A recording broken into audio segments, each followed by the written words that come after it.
Bienvenue sur Minuit Mystère. Ce soir, un village paisible se réveille et découvre un cadeau que personne n'a offert et un secret que personne ne souhaitait garder. Versez. Vous une boisson chaude et le mystère commence. Ce matin de décembre, l'église St. Mary Mead semblait saupoudrée de sucre et laissée à refroidir. La couronne de laurier sur le portail du presbytère s'affaisse légèrement et, à la vitrine de la boutique de Madame Hartnell, un ange mécanique battait des ailes fatiguées au-dessus d'une pyramide de puddings aux prunes. Rien n'aurait pu paraître plus paisible, et pourtant, même la paix à St. Mary Mead semblait un peu artificielle. Miss Marple avait coutume de faire sa courte promenade avant l'arrivée du courrier, en partie pour sa santé et en partie, comme elle ne l'aurait confié à personne, pour observer le village sans être vue. Elle remarqua, en passant, le calme étrange qui régnait sur le village verdoyant moins de voix que d'habitude, alors que les préparatifs du bazar de l'église auraient dû emplir l'air de bavardage. Le premier signe de trouble ne vint pas d'un bruit, mais de la couleur des papiers rouges vifs, déchirés et éparpillés près du monument aux morts, comme un message mal distribué. Une voix ne tarda pas à se faire entendre. « C'est scandaleux, voilà ce que c'est !» s'exclama Madame Price Ridley, apparaissant un châle serré sur les épaules. Un vagabond sans doute, qui laisse ses ordures bien à la charge des autres. Miss Marple se pencha délicatement et ramassa un carré de papier. Il était glacé, orné de lettres argentées en relief, à ouvrir avec amour. Ses sourcils se levèrent imperceptiblement. « Du papier à lettres, digne de ce nom, je suppose, » murmura-t-elle. Avant que Madame Price Ridley ne puisse en dire plus, la cloche de l'église entama sa modeste répétition pour la veille de Noël, et les femmes se dirigeaient vers la salle paroissiale, où des tréteaux attendaient les dons. À l'intérieur, le parfum des conifères et du cirage se mêlait aux effluves des femmes de St. Mary Mead qui préparaient un univers miniature, paniers de tombola, marque-pages brodés, pots de marmelade, chacun étiqueté avec une rigueur implacable. C'était, songea Miss Marple, le village à la fois le plus sincère et le plus fourbe, chaque paquet orné d'un ruban dissimulant un jugement silencieux. « Ah, Miss Marple !»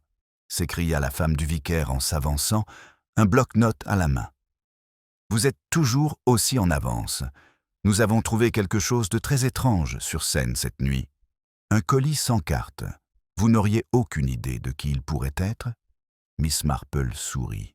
« Peut-être le bienfaiteur anonyme préfère-t-il la modestie chrétienne, ma chère.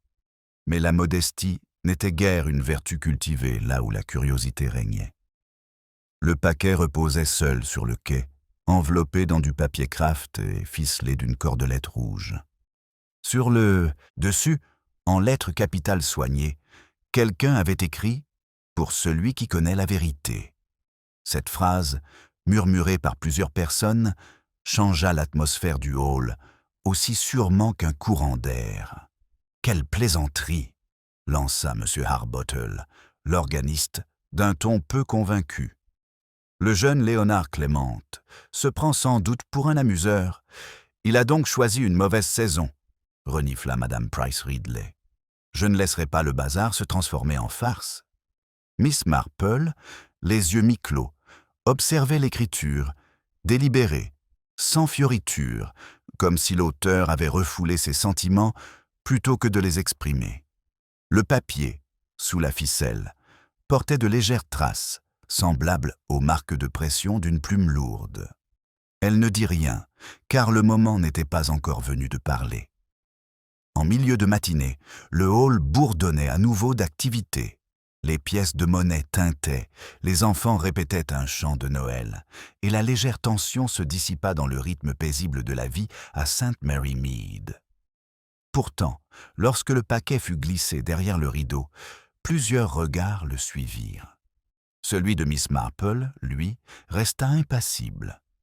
Elle continua de ranger les marque-pages en dentelle, offerts par Madame Harbottle, qui n'appréciait guère d'être surpassé par Madame Price Ridley en matière de générosité. À 11 heures, le courrier arriva en retard et tout chaotique, accompagné des excuses du jeune Tom, le messager. La route près du parc était bloquée, expliquait-il. La police locale était au courant d'un accident. Le mot « police » se répandit plus vite que l'odeur des scones à la cannelle. On grinçait des chaises, on tournait les têtes, et en quelques instants, seule Miss Marple restait assise, pliant ses gants avec précision. Lorsque la première rumeur parvint à nos oreilles concernant un corps retrouvé près du porche, un homme que personne ne semblait connaître arriva, non pas sous le choc, mais avec l'étrange calme de ceux qui s'attendaient à un trouble depuis le début. Il aurait pu s'agir d'un clochard, s'aventurant près de la femme du vicaire, serrant son bloc-notes comme un bouclier. « Les clochards portent rarement des chevalières », observa discrètement Miss Marple. « Du moins, pas des authentiques. » Cet après-midi-là, le gel s'intensifia. Le sergent Craddock arrive de Much Benham. Ce jeune homme censé avait appris, à la suite de plusieurs erreurs douloureuses, à prendre les remarques de Miss Marple pour argent comptant plutôt que pour de la figuration. Il s'entretint brièvement avec le vicaire, puis prend la parole devant le petit groupe qui flânait encore dans la nef. « Pas de panique », dit-il d'une voix faiblement résonnante. « Le défunt semble avoir fait une chute. Nous en saurons plus une fois que le docteur Haydock l'aura examiné. Pour l'instant, je vais demander si quelqu'un a remarqué un inconnu hier soir. » Un chœur de démenti l'accueillit, bien que plusieurs regards se détournèrent. Celui de Miss Marple, quant à lui, restait fixé sur le paquet, toujours non réclamé, sur la scène. Elle soupçonnait que la ficelle n'avait pas été retirée par les villageois, mais par ceux-là même qui l'avaient nouée. C'était le genre de nœud que les marins utilisent, pratique, durable et étrangement personnel. Plus tard, alors que le crépuscule s'installait et que le bazar fermait ses portes inachevées, Miss Marple rentra chez elle sous la lueur froide des lampadaires. Le fragment de papier rouge qu'elle avait glissé dans sa poche était chaud contre son gant. Passant devant le cimetière, elle s'arrêta. La neige y était marquée par les traces de grosses bottes, faisant un détour vers le porche puis revenant sur ses pas. Hésitation, se demanda-t-elle. Ou culpabilité? Dans sa chaumière, le feu brûlait doucement. Elle déposa le carré de papier sur la cheminée et le regarda se recourber légèrement sur les bords. Le cadeau laissé sous aucun sapin, murmura-t-elle, presque pour elle-même. Comme c'est semblable à la vie à St. Mary Mead, tant de présents que personne n'ose ouvrir. Dehors, la cloche sonna 6 heures. Quelque part au-delà de la verdure, une fenêtre claqua et la voix d'un enfant appela sa mère. Le monde reprit son cours comme si de rien n'était. Pourtant l'air lui-même semblait différent, chargé de ce subtil équilibre entre secret et pudeur que Miss Marple connaissait si bien. Elle attisa le feu une dernière fois, le cliquetis du tisonnier, faible mais définitif. « Ça commence », dit-elle doucement, mais même elle n'aurait pu dire si elle parlait du bazar, de l'enquête ou de quelque chose de plus profond. Le papier posé sur la cheminée a pris feu et s'est replié sur lui-même, ne laissant qu'une trace de lettres argentées dans la cendre. La cendre, sur la cheminée de Miss Marple, avait refroidi jusqu'à ne plus briller qu'une faible lueur lorsqu'on frappa à sa porte d'une voix ferme, délibérée et légèrement hésitante, comme si celui qui frappait s'interrogeait sur ses propres intentions. Elle se leva, serra son châle contre elle et ouvrit la porte. Le sergent Craddock, chapeau à la main, était encore glacé par le givre sur son manteau. « Bonsoir, Miss Marple. Excusez-moi de vous déranger. Je pensais que vous aviez peut-être entendu parler de ce qui se passe près de l'église. »« J'imagine, » dit-elle d'un ton doux, « que c'est plutôt l'église qui a entendu parler du drame. Entrez donc, sergent. » Il entra en secouant la neige de ses bottes et son regard se posa sur la cheminée. toujours bien rangé ici, remarqua-t-il. On croirait rarement que tout le village bourdonne comme une ruche. Les abeilles, dit Miss Marple en versant le thé, sont généralement plus industrielles lorsqu'on les dérange. Asseyez-vous, mon cher garçon, et dites-moi ce qui se dit officiellement, avant que je n'aie à entendre la version officieuse de Madame Price Ridley. Cradock sourit malgré lui. Bon, on a un nom, en quelque sorte. Portefeuille dans la poche du manteau John Ransom. Aucune adresse qui corresponde. La bague est en or véritable par contre, et ses mains ne sont pas celles d'un ouvrier. Le docteur Haydock dit que la chute pourrait être accidentelle, mais un bleu sous la mâchoire laisse penser le contraire. Miss Marple lui tendit une tasse. Le village préfère la thèse de l'accident. Cela préserve son sens de la décence. Mais le bleu, maintenant, c'est un fait, pas une impression. Il hocha gravement la tête. Nous nous renseignerons demain matin. En attendant, je vous serai reconnaissant de bien vouloir rester à l'écoute. De manière strictement informelle, bien entendu. Bien sûr, dit-elle, l'oreille perçoit souvent ce que l'œil ne voit pas. Après son départ, Miss Marple resta longtemps assise, son tricot intact. À travers les rideaux de dentelle, elle aperçut la faible lueur des lanternes du cimetière, où des hommes travaillaient encore sous les ordres du sergent Cradock. Entre eux et sa chambre paisible s'étendait la géographie morale de St. Mary Mead, chaque chaumière, chaque haie de jardin, à la fois barrière et passage. Quelque part parmi elles se cachait la vérité, dissimulée sous les traits de la vertu. Au matin, la nouvelle avait pris forme et s'était étoffée. Madame Hartnell raconta au laitier que le défunt était étranger. Madame Price Ridley insista sur le fait qu'il avait demandé son chemin à son portail. Quant à la femme du vicaire, pâle et excessivement joyeuse, elle déclara que toute cette histoire n'était qu'une terrible coïncidence, bien que personne ne pût dire à quoi elle coïncidait. Les commérages à St. Mary Mead, pensait souvent Miss Marple, ressemblaient à des broderies des détails, agencées selon un motif plutôt que selon leur exactitude. À la poste, où elle était allée chercher sa pension, elle trouva Madame Bantry déjà penchée sur le guichet. « Ma chère Miss Marple, avez-vous entendu? Les colis, ceux sur la Seine, ont disparu. » Tout simplement disparu. Miss Marple s'arrêta, les gants à moitié enfilés. Quelle curiosité! Et qui l'a remarqué en premier? La femme du vicaire, la pauvre. Elle est terriblement bouleversée. Elle jure avoir fermé la salle à clé après le départ du gendarme. Et la clé, toujours accrochée à sa chaîne, ce qui rend la chose d'autant plus mystérieuse. Madame Bantry baissa la voix. On dit que le papier était déchiré. Pas complètement, certes, mais suffisamment pour apercevoir quelque chose à l'intérieur d'un objet blanc. L'expression de Miss Marple reste impassible. Du blanc, dites-vous? Une couleur d'innocence et de linceul. Merci, Madame Bantry. Vous avez été très éclairante. Elle rentra lentement chez elle, ses chaussures crissant sur la route gelée. Le village, sentait-elle, commençait à se refermer sur lui-même, comme on le fait quand la lumière devient trop révélatrice. Au coin de la rue, près du parc, elle rencontra la femme du vicaire en personne, rouge et tremblante. Miss Marple, je ne comprends pas comment c'est arrivé. Le colis était là hier soir, et maintenant, plus rien.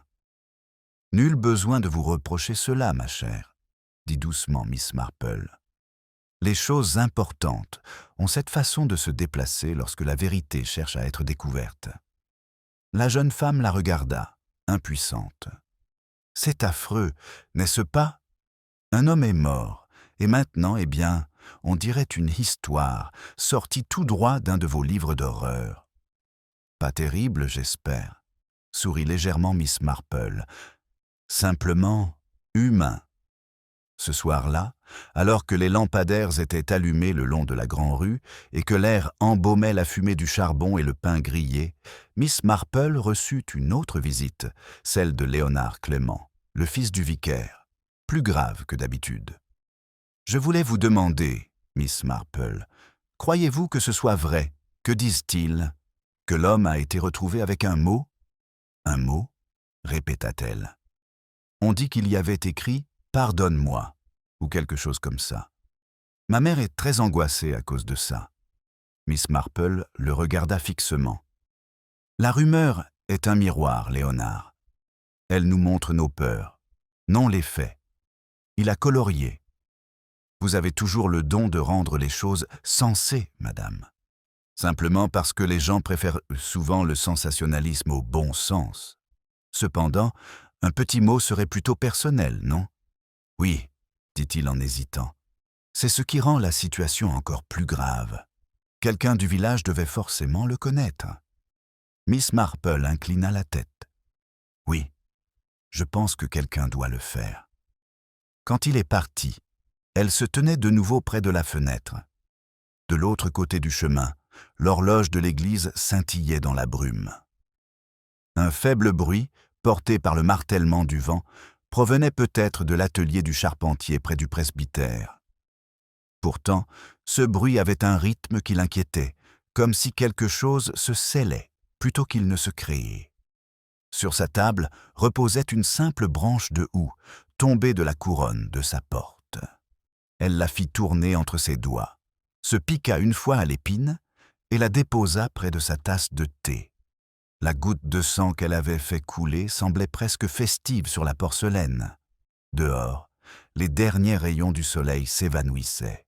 Au loin, la cloche sonna 7 heures, et Miss Marple pensa combien il était étrange que, dans un lieu si attaché à l'ordre, les choses les plus innocentes, un colis, un étranger, une couleur, puissent si discrètement se transformer en menace.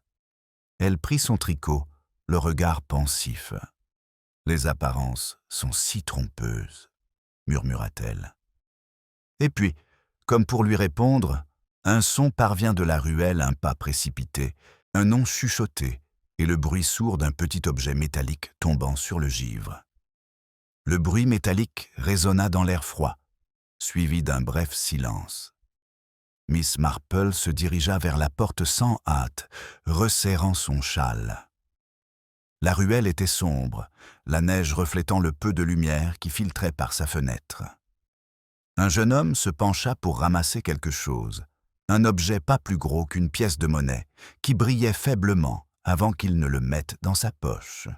« Bonsoir, Léonard, » dit-elle doucement. « Tu as laissé tomber quelque chose. » Le fils du vicaire se redressa, surpris. « Oh, Miss Marple, je ne vous avais pas vue. » Son ton était trop sec, sa respiration trop rapide. Personne ne le fait jamais. Au début, répondit-elle avec un amusement léger. Qu'est-ce qui vous amène si tard? Une course pastorale? Il hésita, le regard fuyant vers le cimetière. Je marchais, tout simplement. Je n'arrivais pas à dormir. Il me semblait bien entendre, enfin, des bêtises. Un bruit près du hall. Le hall, répéta Miss Marple, comme pour en mesurer le poids. Là où le colis a disparu. Oui, il l'a admis. Sauf que j'ai cru apercevoir quelqu'un bouger près de la haie. Une femme, peut-être. Mais ça aurait pu être une ombre. Dans ce village, l'ombre prend bien des formes, dit-elle. Peut-être aimeriez-vous une tasse de thé avant que votre conscience ne prenne froid. Il esquissa un sourire gêné. On voit toujours clair dans leur jeu, n'est-ce pas? Pas tout à fait, mon cher, corrigeait-elle, et elle le fit entrer. Tandis que la bouilloire sifflait poliment, Miss Marple l'observait du coin de l'œil. Il avait l'inquiétude et l'agitation de quelqu'un qui portait un secret qu'il souhaitait oublier. Lorsqu'il parlait, c'était par bribes, comme si chaque mot était pesé contre une limite invisible. Elle se tenait près du rideau de scène, je crois. J'étais retourné après le souper chercher des feuilles de cantique que maman avait laissées. Les lumières étaient éteintes. J'ai cru entendre la porte grincer. Puis plus rien. J'ai fermé à clé. Avez-vous prévenu le sergent Craddock? Non, répondit-il rapidement. Cela semblait sans importance. Jusqu'à présent. Miss Marple remua son thé. Les choses insignifiantes peuvent se révéler cruciales, pourvu qu'on les examine sous un autre angle. Avez-vous reconnu la silhouette? Non, dit-il. Puis il hésite. À moins que non. Je n'aurais pas pu. Ses yeux, doux mais fermes, croisèrent les siens. Il est étonnant de constater à quel point les gens voient souvent ce qu'ils refusent de voir. Il se remua sur sa chaise. Tu crois que c'était quelqu'un du village? Je pense que St. Mary Mead n'est pas habitué à ce que des étrangers meurent de façon inopportune à ses portes. Un léger sourire a brillé, puis s'est éteint. Tu le présentes comme une pièce morale. Tous les meurtres sont des meurtres, a-t-elle dit. Seuls les péchés diffèrent par leur degré. L'horloge sur la cheminée s'est tue avant qu'il ne se lève pour partir. Je ferais mieux d'y aller. Maman va s'inquiéter. Dites-lui, dit Miss Marple, que l'inquiétude est souvent mal placée et dirigée contre le mauvais objet. La porte se referma et elle écarta de nouveau le rideau. L'allée était déserte, mais la neige portait la trace de 2 séries d'empreintes. Celle de Léonard, à grandes enjambées, et d'autres, plus courtes, plus posées. Elle menait vers le pré, s'arrêtant près de la haie qui borde la salle paroissiale. Au matin, les empreintes étaient estompées par le givre, mais la rumeur se répandit comme une traînée de poudre. Madame Price Ridley informa la femme du vicaire qu'on avait aperçu quelqu'un rôdant comme un voleur dans la nuit. Et à midi, on connaissait le sexe, le mobile et le passé tragique de ce rôdeur. Miss Marple écoutait chaque version avec une attention polie, comme si elle démêlait les fils d'une tapisserie dont elle seule soupçonnait le motif. Après le déjeuner, le sergent Craddock est revenu. Nous avons appris de nouvelles choses sur le défunt, annonça-t-il en ôtant sa casquette. John Ransom était employé chez Berridge & Son, importateur à Londres. Il a quitté son logement il y a 2 jours. On n'a retrouvé aucune trace de sa famille. On a retrouvé dans sa poche un billet de train pour Much Benham non utilisé. Miss Marple croisa les mains. Les billets de retour sont optimistes, sérieux. Ils supposent que les affaires du voyageur permettront le retour. Il a ri. En effet. Fini les histoires de colis.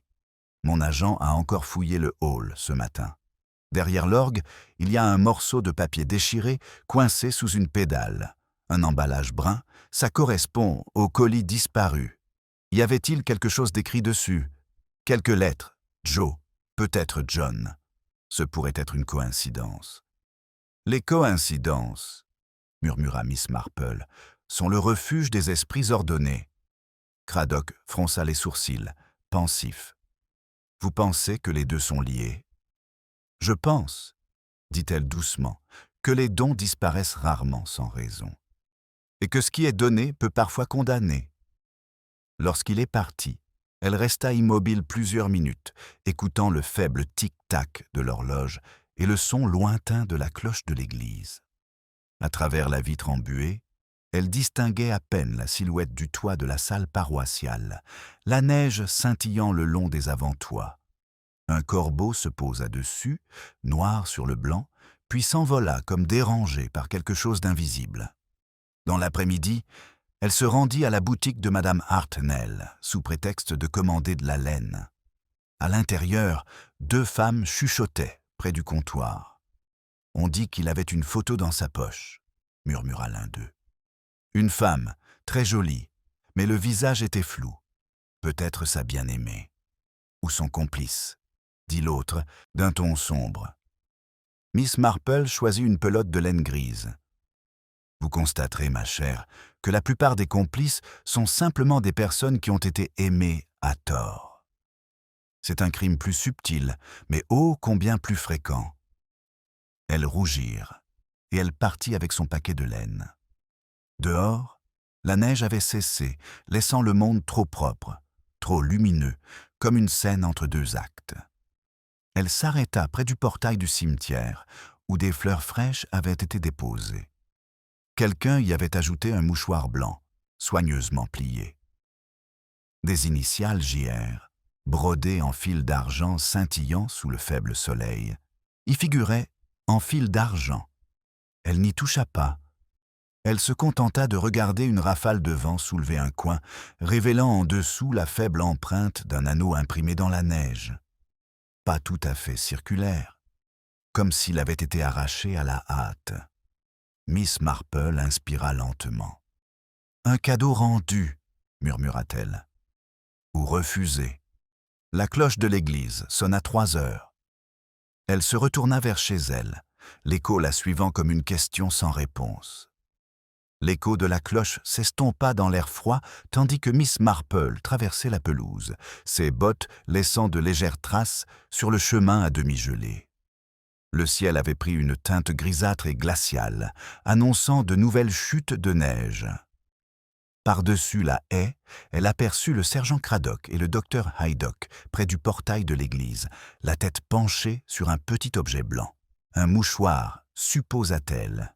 Elle modifia son allure, sans se presser, mais d'un pas décidé, comme on s'approche d'un faible bruit dans une pièce obscure. Dans l'après-midi, Miss Marple appela Craddock en soulevant sa casquette. Il semblerait que notre mystérieux donateur soit revenu. Il a laissé ceci sur la tombe, en plein jour.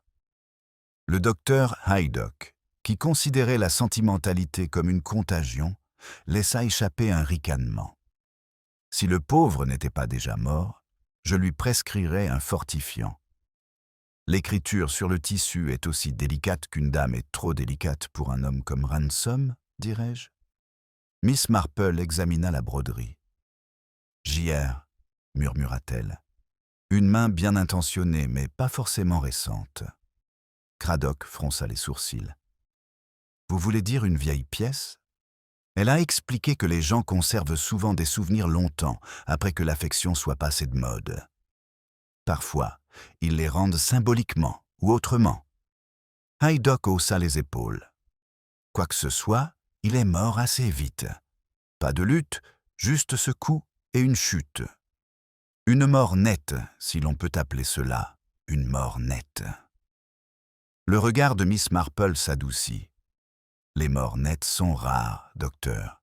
Elles surviennent généralement chez les personnes à l'esprit trop ordonné. Et les esprits trop ordonnés peuvent être très dangereux. Haydock lui lança un regard amusé. « Tu seras toujours détective. »« Oh, je n'aimerais pas toute cette paperasse, » répondit-elle, et elle passa à autre chose. Tandis qu'elle les quittait, le vent se leva, faisant claquer les branches dénudées le long du chemin. Il portait les voix du village, un brouhaha de conversation, ténu comme des commérages entendus à travers les rideaux. Elle connaissait ce son depuis toujours, une spéculation nourrie par la respectabilité. Chez l'épicier, l'atmosphère était lourde de ces histoires. Madame Price Ridley racontait à Madame Bantry, pour la 3e fois, comment elle avait aperçu Ransom, ou quelqu'un qui lui ressemblait étrangement, dans le train pour Londres, avec un regard qu'aucun homme respectable n'aurait dû avoir. Derrière elle, le jeune vendeur laissa tomber une boîte de conserve, avec un geste délibéré, comme pour souligner l'absurdité de leurs propos. Miss Marple dépose ses achats sur le comptoir. « C'est si intéressant », remarqua-t-elle d'un ton doux, comme la mémoire s'améliore avec l'excitation. « Je parie que demain, vous aurez aussi remarqué ces chaussures. Madame Price Ridley s'est emportée.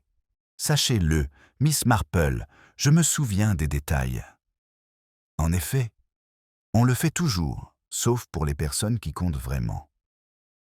En quittant la boutique, elle vit le vendeur s'éclipser par la porte de service, pressé de se diriger vers l'église. C'était un jeune homme mince, blond, qui jetait nerveusement des coups d'œil par-dessus son épaule.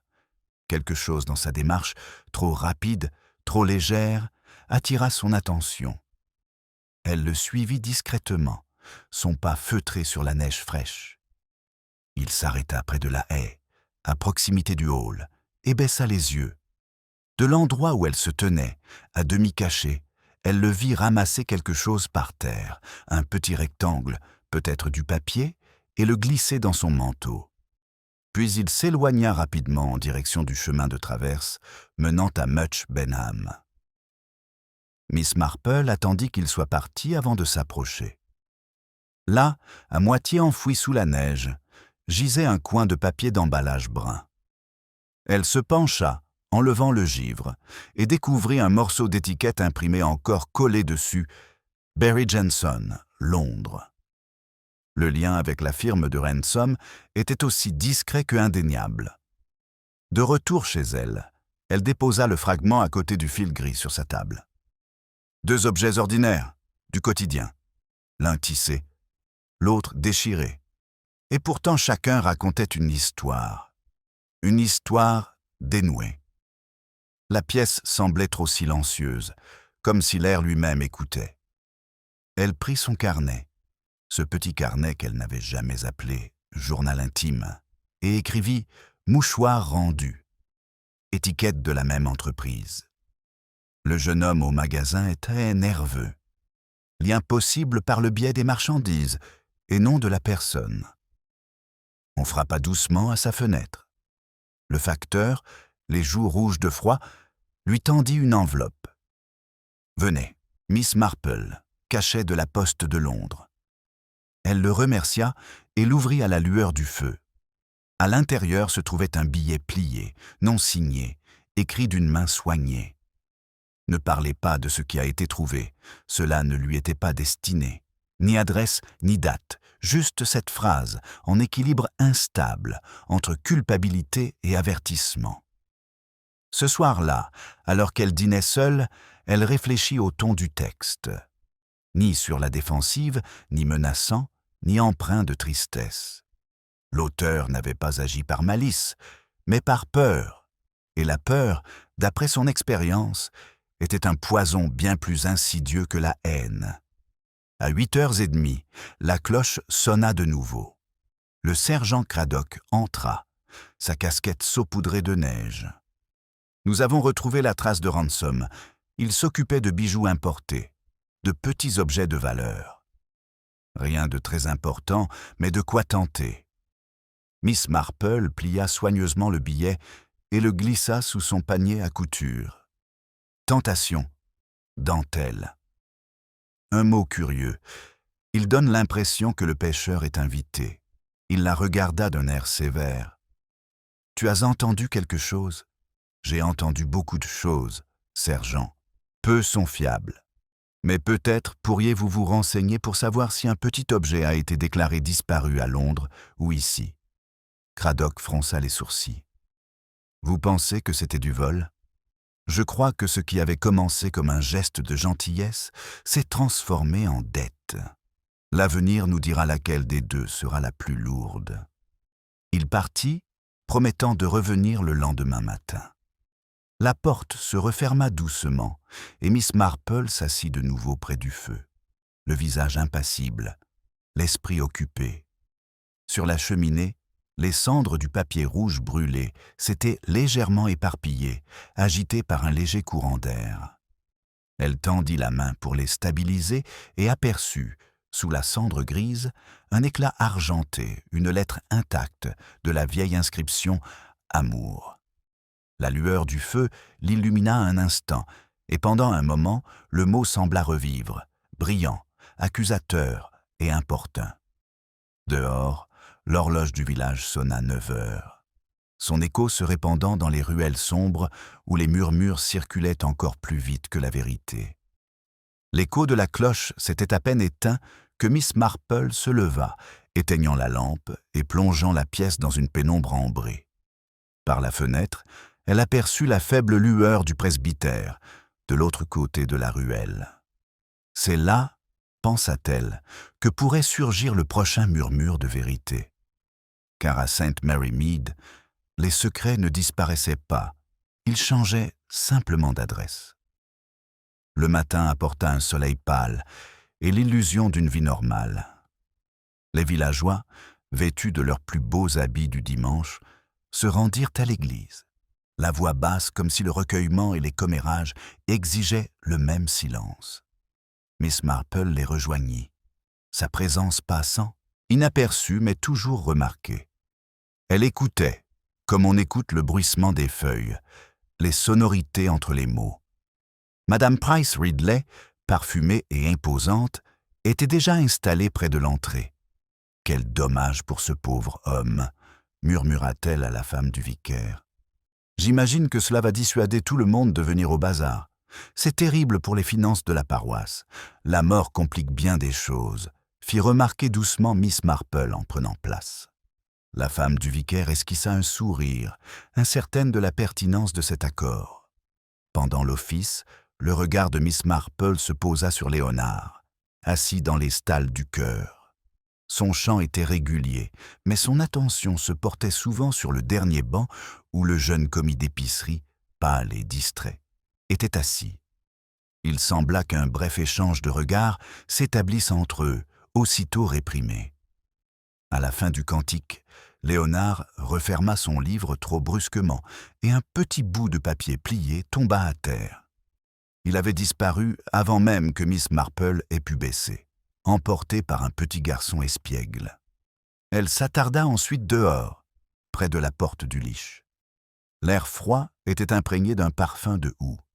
Le sergent Craddock apparut au bout du chemin, son carnet serré dans une main gantée. « Bonjour, Miss Marple. Vous avez le don d'être toujours là où je vais. On y voit plus clair lorsque la congrégation a récemment confessé ses péchés. » A-t-elle répondu. « Y a-t-il eu des progrès ?» Il fait la grimace. « Nous avons des nouvelles de Londres. » Ransom était peut-être soupçonné. Des irrégularités avaient été constatées dans les comptes de la société. Des écritures manquantes, mineures mais répétées. Une page du grand livre arrachée. « Ah !» dit-elle doucement. « Et ce genre de choses peut rendre un homme plutôt mobile. »« Portable ? Facile à déplacer, sergent. Du bureau au village, d'un étage à l'autre. » Il la regarda avec une légère admiration. « Vous pensez qu'il cachait quelque chose ? Je pense qu'il était peut-être en train de retourner quelque chose, ou que quelqu'un l'était. » Avant qu'il ne puisse répondre, Madame Bantry descendit les marches de l'église, le col de fourrure hérissé. « Sergent, j'espère que vous enquêtez sur cet affreux garçon de magasin. Il paraît qu'il rôde jusqu'à des heures indues sur la place. Il n'est pas normal, il est bien trop silencieux. » « Le silence, disait Miss Marple, est rarement le pire des vices, ma chère. C'est plutôt le bavardage excessif qui cache souvent bien plus. » Madame Bantry renifla. « Vous défendriez un meurtrier s'il avait un minimum de savoir-vivre. »« Cela dépendrait, répondit Miss Marple d'un ton doux, de son choix de thé. En fin d'après-midi, le givre avait rendu les allées vitreuses et le faible son de l'orgue de l'église parvenait du hall. Miss Marple, poussée par la curiosité plutôt que par la dévotion, le suivit. À l'intérieur, elle trouva Léonard penché sur l'instrument, en train d'ajuster les jeux. Il sursauta à son entrée. Il s'agissait simplement de tests pour les chants de Noël, expliqua-t-il, trop rapidement. La musique apaise souvent la conscience, dit-elle gentiment. Mais j'ose affirmer qu'elle est cette moins efficace sur les coupables. Son visage s'est empourpré. Vous parlez de moi ? Je veux dire que chacun ici joue son propre accompagnement, Léonard. Certains en tonalité mineure. Il hésita, puis soupira. Le jeune vendeur Arthur Lane connaissait Ransom. De Londres, il y a des années. Il me l'a dit ce matin. Ransom l'avait aidé une fois à se sortir d'une situation délicate à cause de marchandises disparues. Il jurait ne l'avoir jamais revu avant la veille de sa mort. Miss Marple réfléchit. Une vieille dette remboursée ou rouverte? A-t-il précisé de quel genre de marchandises il s'agissait? Non, dit Léonard, mais il avait l'air effrayé. Il a dit qu'il ne pouvait pas parler ici. Et l'avez-vous encouragé à aller parler ailleurs? Je lui ai dit de passer à la sacristie ce soir. Je me suis dit que je pourrais peut-être l'aider. Miss Marple esquissa un sourire. Les bonnes intentions, Léonard, ont été la cause de bien des enterrements. En quittant le hall, elle perçut un léger bruit métallique, comme si le vent heurtait une pierre. Elle le suivit jusqu'à la porte latérale de la sacristie, où une petite forme scintillait au sol une clé, dont l'étiquette portait l'inscription « Conservation du hall ». Elle la ramassa délicatement et la glissa dans sa poche. Ce soir-là, tandis que les lampes s'allument dans tout le village, Miss Marple prépare du thé pour elle seule. Son horloge indiqua 6 heures lorsqu'une ombre traversa la fenêtre, une silhouette se dirigeant rapidement vers le hall. Elle ne bougea pas, se contenta de prendre son châle et attendit que le silence retombe. Une demi-heure plus tard, le sergent Craddock frappa à la porte, le visage grave. « Mademoiselle Marple, je pensais que vous devriez savoir que Arthur Lane a disparu. Il a été vu pour la dernière fois près de la salle paroissiale au crépuscule. » Elle hocha la tête une fois, le visage impassible. Les objets disparus semblent avoir la fâcheuse tendance à s'accumuler dans ce bâtiment, n'est-ce pas? Tu n'as pas l'air surpris. Je le suis rarement. Mais j'aimerais, sergent, être présent lorsque vous ouvrirez le hall demain matin. Il reste toujours des traces de ceux qui croient avoir effacé la vérité. Il acquiesça, bien que son front se soit froncé. « Vous pensez que le garçon s'est fait du mal ? » ?»« Je crois, dit-elle doucement, que la culpabilité a une drôle de façon de tout chambouler. » Alors qu'il se retournait pour partir, elle lui tendit la clé. « Cela pourrait vous être utile ?» Il baissa les yeux dessus, perplexe. « Où as-tu » ? Elle était posée sur le chemin, dit-elle. Comme une invitation qu'on ne peut pas vraiment refuser.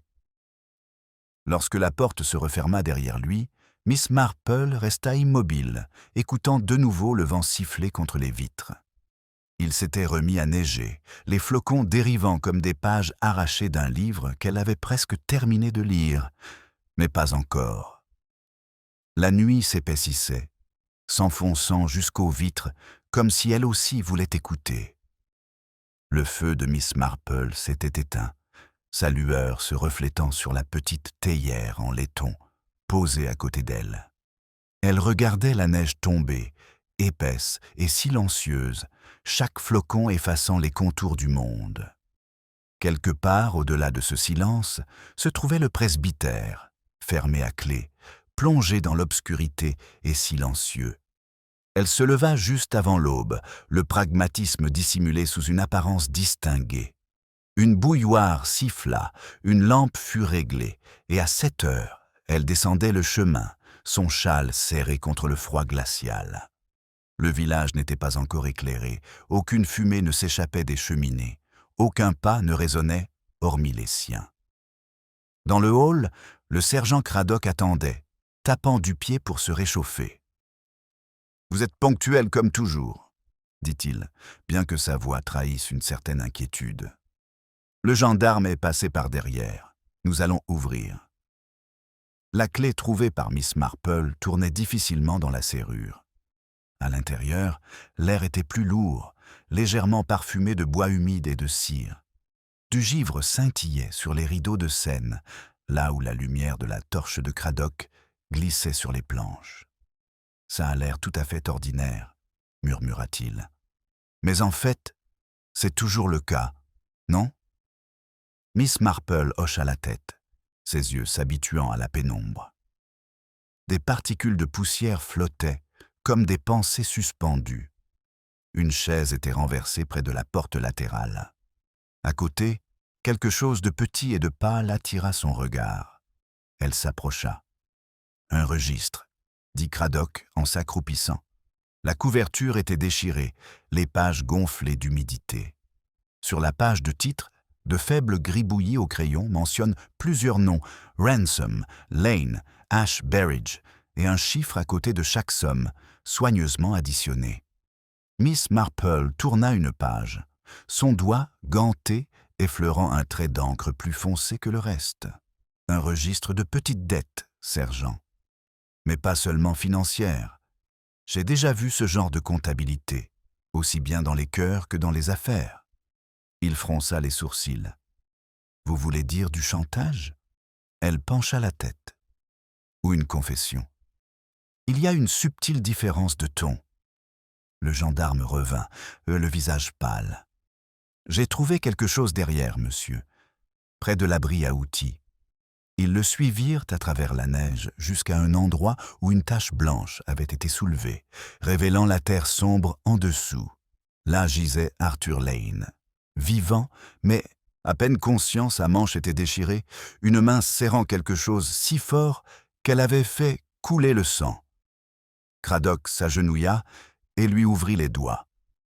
Une bague en argent brillait à l'intérieur, gravée des initiales JR. Miss Marple baissa les yeux sur le visage du garçon, paisible malgré l'épuisement. « Pauvre enfant », murmura-t-elle. « Il essaie de rendre ce qui ne lui a jamais vraiment appartenu. » On le transporta au presbytère, où le docteur Haydock, arrivé en toute hâte, déclara qu'il souffrait d'un choc et d'hypothermie. « Il survivra », dit le docteur, « mais il aura une histoire à raconter à son réveil. » Madame Clément s'agitait nerveusement, réclamant des couvertures, de la soupe et des paroles réconfortantes. Miss Marple refusa la soupe et le réconfort, préférant rester près de la fenêtre, le regard perdu dans le jardin givré. « Il a fui la culpabilité », dit-elle doucement, mais la culpabilité s'enfuit plus vite quand elle est partagée. Craddock la rejoint, le front plissé. L'anneau le relie à Ransom, c'est certain. Mais dans le registre, où Berridge trouve-t-il sa place? Peut-être, dit-elle. Monsieur Berridge a-t-il prêté plus que de l'argent? La confiance, sergent, est ce qu'il y a de plus facile à emprunter et de plus difficile à rembourser. À ce moment-là, le garçon remua. Ses yeux s'ouvrent brièvement, le regard vague. Je ne voulais pas dire qu'il avait chuchoté. C'était pour elle. Il a dit qu'il prendrait la responsabilité. Craddock se pencha en avant. « Qui, mon garçon? Qui a fait ça ?» Les lèvres d'Arthur tremblaient. « Celui de Londres. L'homme qui avait écrit le mot. Il disait que ce n'était pas un vol, mais un remboursement. » Puis sa tête retomba sur l'oreiller, les mots se dissolvant dans un souffle fiévreux. Miss Marple se tourna vers le docteur. « Pas d'agitation, s'il vous plaît. Laissez-le se reposer. » Lorsqu'ils pénétrèrent dans le couloir, Craddock expira bruyamment. « Rendre ce qui était dû. Qu'est-ce que ça voulait dire, bon sang? Peut-être, dit-elle, une dette de conscience. Il ne faut pas présumer que tous les dons sont les bienvenus. » Elle rentra chez elle, au moment où le village commençait à s'éveiller. Des voix d'enfants résonnent faiblement dans l'air froid, se poursuivant les unes après les autres, sur la pelouse. Pour un étranger, St. Mary Mead aurait pu paraître comme toujours propre, pittoresque, paisible. Mais Miss Marple savait la vérité. Le vrai visage du village ne se lisait ni dans la neige ni dans le soleil, mais dans ce que les gens choisissent de taire. Sur sa table reposait le mot qu'elle avait caché. Ne parle pas de ce qui a été trouvé. Ce n'était pas pour lui. Elle le relut, y entendant l'écho des mots d'Arthur. Les deux fragments s'emboîtent parfaitement, comme les deux moitiés d'une coupe brisée. À midi, on frappa à la porte. Léonard Clement entra, chapeau à la main, l'air pâle. « Ma maman m'a dit que tu étais au hall. On dit qu'Arthur est sain et sauf. »« Dieu merci. »« Oui, en toute sécurité, » dit-elle doucement. « Mais la sécurité a souvent un prix. » Il hésita, puis parla rapidement. « Mademoiselle Marple, il y a quelque chose que je dois vous avouer. Je savais pour la bague. Arthur me l'a montrée la semaine dernière et m'a dit qu'elle faisait partie d'un colis de Noël qu'il avait trouvé dans la réserve de la boutique. Il ne savait pas qui l'avait envoyé, mais il comptait la rendre. À qui? Il hésite de nouveau. À Madame Harbottle. Les sourcils de Miss Marple se levèrent légèrement. La femme de l'organiste? Quelle femme au foyer? Elle connaissait Ransom, il y a des années, avant son mariage. Ils ont été fiancés. Je pense qu'il est venu ici à cause d'elle. » Miss Marple le regarda fixement, et elle reçut un cadeau qu'elle ne souhaitait pas reconnaître. Il a dégluti. « Vous voulez dire le colis. »« Je veux dire, » dit-elle doucement, « le passé. » Un silence s'installa entre eux, aussi délicat que du cristal filé. Puis, au loin, on entendit le claquement sec et définitif d'une porte. Miss Marple se tourna vers la fenêtre où une silhouette en manteau sombre se hâtait vers l'église. « Le sergent Craddock, » dit-elle calmement en attrapant ses gants, « pourrait bien découvrir que notre chorale villageoise est sur le point de perdre l'une de ses voix les plus douces. » La silhouette au manteau sombre traversait le cimetière d'un pas vif, le vent faisant claquer le bas de sa jupe. Miss Marple la suivait d'un pas mesuré, ses chaussures s'enfonçant dans la neige ramollie. Madame Harbottle ne se retourna pas, mais la raideur de sa démarche, notamment au niveau des épaules, trahissait bien plus qu'un simple froid. À l'intérieur de l'église, l'air était immobile et légèrement parfumé à la cire des bougies. Un faible écho de l'orgue persistait, tel un fantôme d'harmonie. Madame Harbottle se tenait près du premier banc, les mains gantées jointes, dans la posture d'une femme en prière, bien que ses lèvres ne bougeassent pas. Lorsque le pas de Miss Marple résonna doucement sur la pierre, elle tressaillit. « Je ne vous ai pas entendu entrer, » dit-elle d'une voix faible. « On le fait rarement lorsqu'on est à l'écoute de ses pensées, » répondit Miss Marple.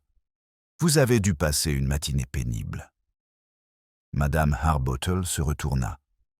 Son visage, d'ordinaire impassible et poli, semblait désormais fragile, comme si un simple contact pouvait le briser.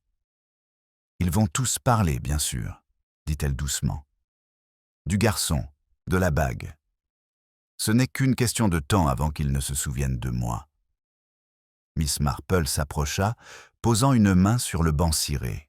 « Vous souvenez-vous de vous, ma chère ? Vous avez été très présente dans leurs souvenirs pendant des années. Seul le sujet a changé. Un sourire faible et amer. Tu as toujours trop bien compris les gens. Ce n'est pas un don que je souhaiterais à quiconque. C'est le genre de compréhension qu'on ne peut refuser, » approuva Miss Marple. « Dites-moi, savez-vous alors que M. Ransom était venu à St. Mary Mead ?» Madame Harbottle prit une lente inspiration. « Oui. Il a d'abord envoyé une lettre. Il disait vouloir me voir une fois avant Noël. Je n'ai pas répondu. Henri n'aurait jamais compris. La lettre mentionnait-elle la bague? Ses yeux ont vacillé. Il a écrit qu'il me rendait ce qui aurait dû m'appartenir. J'ai cru qu'il s'agissait de mots, d'excuses peut-être, mais quand j'ai appris sa mort, elle s'est arrêtée, un mouchoir plaqué sur la bouche. Vous ne pouvez pas imaginer, Miss Marple, ce que c'est que de voir son passé déterré par le gel. »« Absolument, » répondit doucement Miss Marple. « Le village regorge de jardins qui ont donné des résultats bien pires. » Un silence s'installa, seulement troublé par le tic-tac de l'horloge de l'église. Puis Madame Harbottle murmura que ce n'était pas un homme mauvais, vous savez. Insensé, orgueilleux, mais pas mauvais. C'est pour ça que ça m'effraie. Ceux qui l'ont frappé ne pensaient pas forcément provoquer des réactions disproportionnées. Miss Marple l'observa en silence. Puis quelqu'un l'aimait encore, au point de le haïr pour cela. Un frisson parcourut les mains de la femme. Ce n'était pas Arthur Lane. Ce pauvre garçon était incapable de faire du mal à qui que ce soit. Il était terrifié par ce que Ransom transportait sur lui ce registre, ces petits billets. Il m'avait dit un jour que Ransom conservait la preuve de chaque service rendu, de chaque dette. Il comptait bien faire payer quelqu'un. « Et l'avez-vous finalement payé ?» Madame Harbottle détourna le regard. « Une fois, il y a longtemps. C'était l'argent de mon mari, même si Henry ne l'a jamais connu. Je pensais que l'affaire était close. C'est rarement le cas, » murmura Miss Marple. Des pas résonnèrent soudain dans l'allée. Le sergent Craddock apparut sur le seuil, son chapeau saupoudré de neige fraîche. « Ah, Miss Marple, Madame Harbottle, J'espère ne pas vous déranger. Cela dépend de ce que vous apportez, dit Miss Marple d'un ton doux. Il s'approcha, une enveloppe à la main. Un rapport de Londres. Il semblerait que Ransom devait témoigner contre quelqu'un dans l'affaire de détournement de fonds de l'entreprise. La même personne disparaît de ce registre. Un certain Henry Berridge. Madame Harbottle laissa échapper un petit cri en s'affaissant sur le banc. « Henry Berridge », répéta-t-elle. « Mais c'est le cousin de mon mari. » Craddock fronça les sourcils. « Vraiment ? Eh bien, c'est une coïncidence intéressante. » Le ton de Miss Marple était aimable mais ferme. « Sergent, les coïncidences ne sont que des liens non reconnus. » Elle se tourna vers Madame Harbottle. « Votre mari savait-il que son cousin avait des relations d'affaires avec Ransom ? » « Je ne peux pas en être sûre, » murmura-t-elle. L'orgueil d'Henry l'empêchait d'aborder le sujet. Mais il se comporte bizarrement ces dernières semaines. Distrait, il garde la porte de son bureau fermée à clé. Le visage de Craddock se durcit. « J'aimerais lui parler, madame. »« Non, » répondit-elle rapidement. « S'il vous plaît, pas encore. Il ne sait pas que je suis venu. Il serait furieux. » Néanmoins, Craddock commença, mais Miss Marple posa doucement la main sur son bras. « Sergent, » dit-elle, « il serait peut-être plus humain d'attendre le soir. Un homme interpellé trop tôt risque de se réfugier là où même la loi ne peut le suivre. » Il hésita, puis acquiesça. « Très bien. Mais je garderai le gendarme à proximité. On ne peut pas se permettre une autre disparition. » Une fois partie, Madame Harbottle resta assise, fixant la nappe d'autel. « C'est étrange, » murmura-t-elle, « comme tout ce que l'on cache finit par revenir sous un autre visage. » Miss Marple la regarda pensivement. « La vérité est ainsi, ma chère. Elle a une garde-robe pour chaque saison. » Alors qu'ils quittaient tôt l'église ensemble, midi sonna. De l'autre côté de la pelouse, la fumée s'échappait en volute de la cheminée du cottage Harbottle, paisible comme un tableau dominical. Pourtant, le regard de Miss Marple s'attarda sur elle avec une légère inquiétude. Il y avait quelque chose de trop régulier, de trop délibéré dans cette colonne de fumée. Arrivée au portail, Madame Harbottle hésita. « Voulez-vous venir prendre le thé plus tard ? J'ai l'impression que je ne devrais pas être seule. » « Bien sûr, » répondit Miss Marple avec un doux sourire. « Je vous conseille toutefois de laisser les fenêtres ouvertes. » Madame Harbottle semblait perplexe, mais Miss Marple ne donna aucune explication.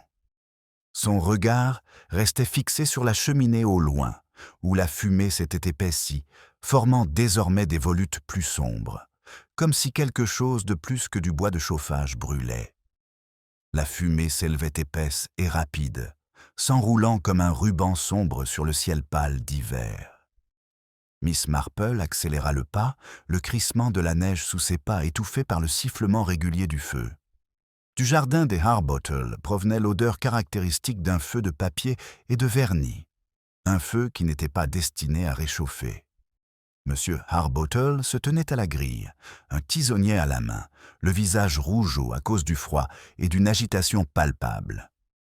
Les flammes du petit brasero de jardin léchaient ce qui semblait être des pages de registre, dont les bords se recourbent vers l'intérieur comme des secrets impatients de disparaître.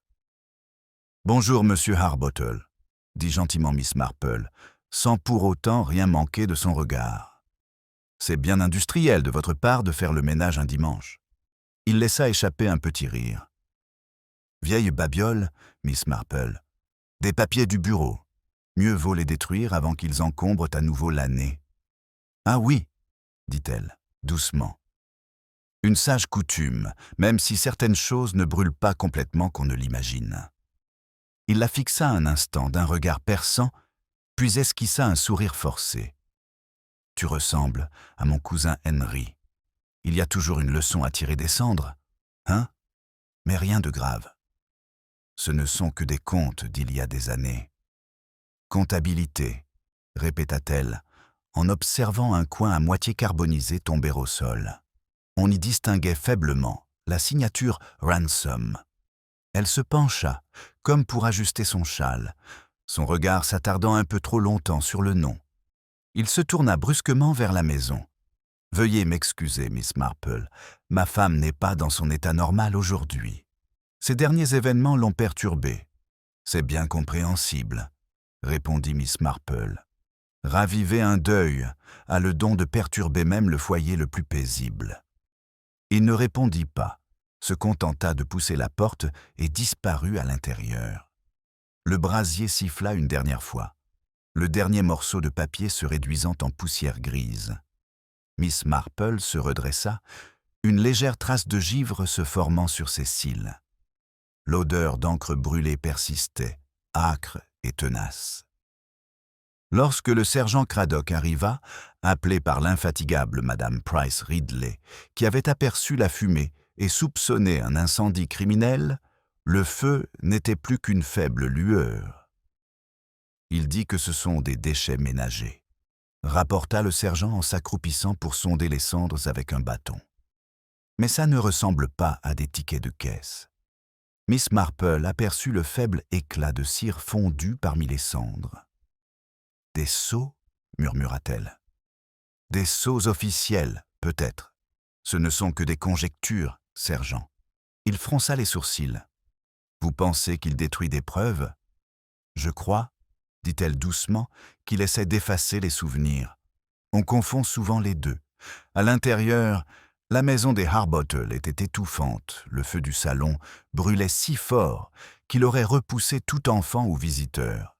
Madame Harbottle était assise près de la fenêtre, pâle mais sereine. Son mari arpentait la pièce devant l'âtre, ses mouvements saccadés, mécaniques. « J'ai entendu dire, » commença Miss Marple en s'installant dans un fauteuil voisin, « que vous et M. Ransom étaient autrefois associés. » Harbottle se raidit. « Des associés ? Je connaissais à peine cet homme. Un collègue d'un cousin, rien de plus. Mais les arbres généalogiques ont tendance à s'entremêler de façon inattendue, a-t-elle observé. Cela a dû être un choc de voir son nom dans le journal, surtout après tant d'années. Il se tourna brusquement vers elle. « Vous avez le don de la suggestion, Miss Marple.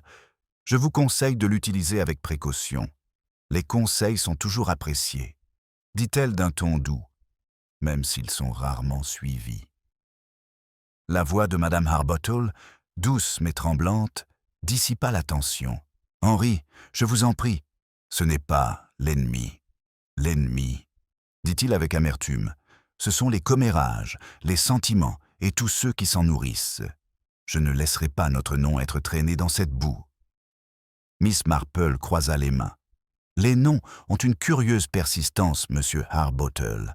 Ils persistent même lorsque leur propriétaire préférerait qu'ils disparaissent. » Il la fixa un instant de plus, puis quitta la pièce, la porte se refermant avec une force inutile. Madame Harbottle perdit son sang-froid et serra les poings. Il ne faut pas être trop dur avec lui. Il a peur, même s'il ne l'avouera jamais. Ransom pourrait le ruiner s'il ne l'avait pas déjà fait lui-même. « Votre mari était donc au courant du chantage ?»« Pas le mot, » murmura-t-elle. Mais il devina. « Je lui avais dit une fois que Ransom avait menacé de révéler une vieille affaire entre nous si je ne retrouvais pas l'argent. » Henri était furieux. Il m'a envoyé l'argent lui-même et m'a dit d'oublier cet homme. Je croyais que c'était fini. L'expression de Miss Marple s'adoucit. Et pourtant, nous y voilà. Dehors, la voix de Craddock parvint à travers la fenêtre ouverte. « Nous allons prélever un échantillon des cendres. Monsieur, procédure habituelle. » On entendit un bruit de verre brisé, puis le ton furieux de Harbottle. « Pas besoin que la police fouille mon jardin. » Madame Harbottle tressaillit. « Il ne fera qu'empirer les choses. » Miss Marple se leva. « Voilà, ma chère, la tendance des coupables quand ils ont peur. Les gens honnêtes font des erreurs, les peureux allument des feux de joie. Elle s'approcha de la porte, s'arrêtant un instant, car une brise la souleva légèrement. Du couloir parvint un léger grincement de métal, comme celui d'un tiroir qui se ferme trop lentement. Un murmure d'homme suivit, bas et indistinct, se terminant peut-être par un sanglot étouffé. Lorsqu'elle sortit, Cradock se tourna vers elle, le regard sombre. Il refuse de nous laisser entrer dans son bureau. Il prétend que c'est une propriété privée. Miss Marple ajusta ses gants. Un cabinet de travail, sergent, n'est rien d'autre que l'esprit rendu par le mobilier, et les esprits enfermés, d'après mon expérience, sont rarement innocents. Le regard de Cradock se porta sur la fenêtre de l'étage, où les rideaux venaient d'être tirés. Nous obtiendrons un mandat s'il le faut. Ce serait peut-être judicieux, dit doucement Miss Marple, bien que je préférerais me dépêcher. Les feux sont des créatures si impulsives qu'ils apprécient une seconde invitation. Alors qu'elle reprenait le chemin du retour, les premiers flocons de neige se mirent à tomber, recouvrant les dernières traces de cendres sur le sentier. Pourtant, une petite braise, encore vivante dans le brasier, poussa faiblement d'un rouge vif avant de s'éteindre, ne laissant derrière elle qu'une volute de fumée qui, un instant, prit la forme d'un point d'interrogation sur le ciel pâle. La brève lueur de la braise s'estompa dans la pâle couche de neige, tandis que le sergent Cradock gravissait les marches de la maison Harbottle. Miss Marple le suivait à distance polie, sa présence paraissant presque fortuite, comme une pensée qu'on s'efforce d'ignorer sans pouvoir la chasser. À l'intérieur, l'air était étouffant, vicié par une légère odeur de papier brûlé. M. Harbottle se tenait au pied de l'escalier, la mâchoire serrée. « Je vous l'ai dit, sergent, il n'y a rien d'intéressant ici. Vous n'avez pas le droit de déranger le domicile d'un homme. » Le ton de Cradock était calme, mais inflexible. « Tant que nous n'aurons pas éclairci cette affaire, monsieur, je crains que nous devions faire preuve de rigueur. Vous comprendrez qu'on ne peut ignorer un incendie sur une scène de crime. » Miss Marple retire délicatement ses gants. Les incendies, monsieur Harbottle, ont cette fâcheuse tendance à révéler ce qu'on voudrait cacher. Comme les commérages, en quelque sorte, mais en plus chaleureux. Il la foudroya du regard, mais quelque chose dans son calme sembla le déconcerter. Sans un mot de plus, il tourna la clé dans la serrure de la porte au bout du couloir et l'ouvrit brusquement. La chaleur du radiateur étouffait le bureau, les rideaux étaient tirés.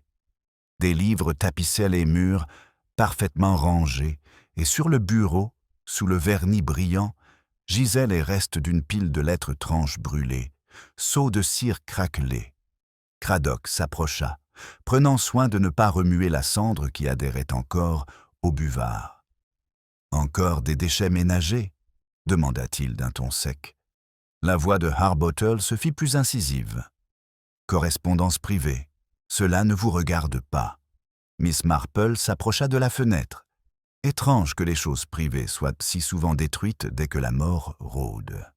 Elle tapota légèrement une photographie encadrée, encore visible aujourd'hui une jeune Madame Harbottle, souriant faiblement aux côtés d'un homme qui n'était pas son mari. Un vieil ami, peut-être? Il traversa la pièce en deux enjambées et arracha le cadre des mains de son interlocuteur. « Ça ne vous regarde pas. » La patience de Cradock s'épuisa. L'affaire nous concerne désormais lorsque l'homme de la photo se retrouve mort à quelques pas de chez vous. Le silence qui suivit sembla étouffant. Puis Harbottle laissa échapper un rire bref et sans joie. « Alors c'est ça, vous croyez que je l'ai tué? À cause du passé stupide de ma femme ?» Miss Marple le regarda avec bienveillance. « Oh non, monsieur Harbottle, pas à cause du passé. On tue rarement pour ce qui est perdu. On tue pour ce qui pourrait revenir. » Il sembla vouloir répliquer, puis se détourna brusquement. « Vous avez eu votre regard. Il n'y a rien de plus à dire. »« Sauf ceci, » dit Cradock en se penchant pour ramasser un morceau de papier brûlé.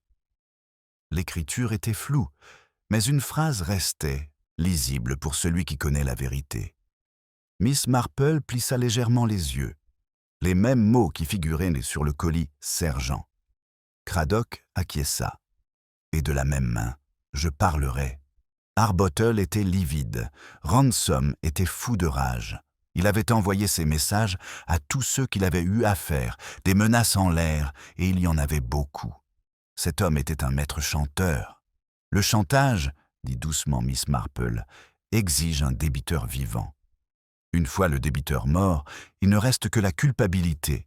Et la culpabilité, monsieur Harbottle, ne brûle pas. Il ouvrit la bouche, mais avant qu'il puisse répondre, on frappa à la porte. C'était la femme du vicaire, pâle et troublée, serrant son manteau contre elle. « Oh, Miss Marple, sergent quelque chose d'affreux. Madame Harbottle s'est évanouie dans la ruelle près de l'église. Je crois qu'elle voulait vous trouver. Quelques instants plus tard, elles étaient de nouveau dehors. Le vent froid mordait après la chaleur du bureau. Madame Harbottle était appuyée contre le muret de pierre, la respiration superficielle, une tache sombre de neige fondue s'étendant sous son gant. Miss Marple s'agenouilla près d'elle et desserra le col de son manteau. « Madame Harbottle, vous m'entendez ?» Ses paupières papillonnent. « J'ai essayé de l'arrêter, » murmura-t-elle. « Il allait y aller lui aussi, s'il vous plaît, ne le laissez pas faire. » Le reste se dissipa dans un souffle tremblant. Craddock appela le gendarme pour qu'il aille chercher le docteur, mais Miss Marple secoua doucement la tête. « Pas encore. » Elle est encore entre deux phrases. Les doigts de Madame Harbottle se resserrèrent avec une force surprenante autour du poignet de Miss Marple. Il disait que c'était justice. Mais ce n'était jamais la justice, seulement la peur. Il pensait que brûler les pages nous sauverait. L'expression de Miss Marple resta inchangée, mais son regard se porta sur la femme du vicaire. « Ma chère, pourriez-vous aller chercher une couverture dans la sacristie et peut-être un peu de cognac ?» Quand ils furent seuls, elle se pencha vers lui. « Tu dois être très courageux maintenant. » De quoi avait-il peur? La voix de Madame Harbottle était à peine audible. La lettre. Ransom conservait une épreuve qu'il avait fait falsifier par un tiers. Henry pensait que si elle disparaissait, la police ne trouverait jamais le lien. Le ton de Miss Marple restait doux. « Et le colis? C'était pour lui, » souffla-t-elle. Mais Ransom a dit que c'était à moi de l'ouvrir. Sa prise se relâcha. Ses yeux se fermèrent à nouveau lorsque le docteur Haydock arriva, pressé et marmonnant. « Elle survivra, » dit-il après un bref examen. Épuisement. Choc. Choc. Rien de fatal. Pas encore, en tout cas. Craddock se redressa. Alors le mari brûle des preuves, la femme s'effondre sous la pression, et nous n'avons toujours pas la moindre idée de qui a porté le coup fatal à Ransom. Miss Marple se leva lentement. « Oh, sergent, je crois que l'idée n'est plus du tout gênante. » Il la fixa du regard. « Tu veux dire que tu sais ? » ?»« Je veux dire, dit-elle doucement, que ceux qui détruisent la vérité sont souvent perdus parce qu'ils préservent même. Vous pourriez vérifier la photo que M. Harbottle tenait tant à cacher. Il semblerait que notre victime ait eu le don de laisser des copies. » Alors qu'elle se tournait vers le sentier, la neige se remit à tomber doucement, sans relâche, recouvrant les empreintes de pas à peine tracées.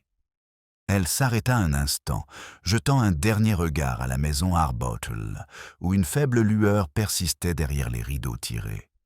C'était le genre de lumière qu'on laisse pour un voyageur attendu, même si celui-ci ne reviendra peut-être jamais. La maison Harbottle luisait faiblement à travers la neige qui tombait, lanterne de secret derrière les rideaux tirés. Miss Marple resta un instant près du portail, laissant le silence envahir ses pensées. Cette lumière avait l'air de la provocation d'un homme qui croyait encore pouvoir régner sur le monde à sa guise, même s'il lui échappait. Le sergent Craddock émergea du sentier ombragé, époussetant le givre de son manteau. « Nous avons la photo, comme vous l'aviez suggéré, » dit-il d'une voix calme. La même qu'avant, Madame Harbottle et Ransom. sauf que celle-ci a été modifiée. Son visage avait été complètement découpé. « Ah !» murmura Miss Marple, une perte d'intimité, toujours moins ordonnée qu'il n'y paraît. Il la regarda avec curiosité. « Tu crois que c'est elle qui a fait ça ?»« Je pense, dit-elle, que celui qui manie les ciseaux laisse souvent le cœur intact. » Ils se dirigèrent vers le presbytère où Madame Harbottle avait été conduite pour se reposer. La neige étouffait leurs pas et la lumière du lampadaire projetait de longues ombres vacillantes sur le cimetière. Lorsqu'ils entrèrent, la maison était chaude mais feutrée. La femme du pasteur était assise sur le canapé, près de la silhouette qui respirait faiblement. « Elle s'est réveillée quelques instants, » murmura la femme du vicaire. « Elle a demandé après son mari. J'ai dit qu'il était à la maison, et elle a tourné le visage vers le mur. » Miss Marple hocha doucement la tête. L'instinct du silence est fort lorsque les aveux deviennent superflus. Cradock fronça les sourcils. « Redondant. Car, disait Miss Marple, la vérité est déjà en train de se faire entendre d'elle-même. » Le sergent semblait incertain, mais suivit son regard jusqu'à la petite table où une enveloppe à moitié brûlée reposait parmi les instruments du médecin.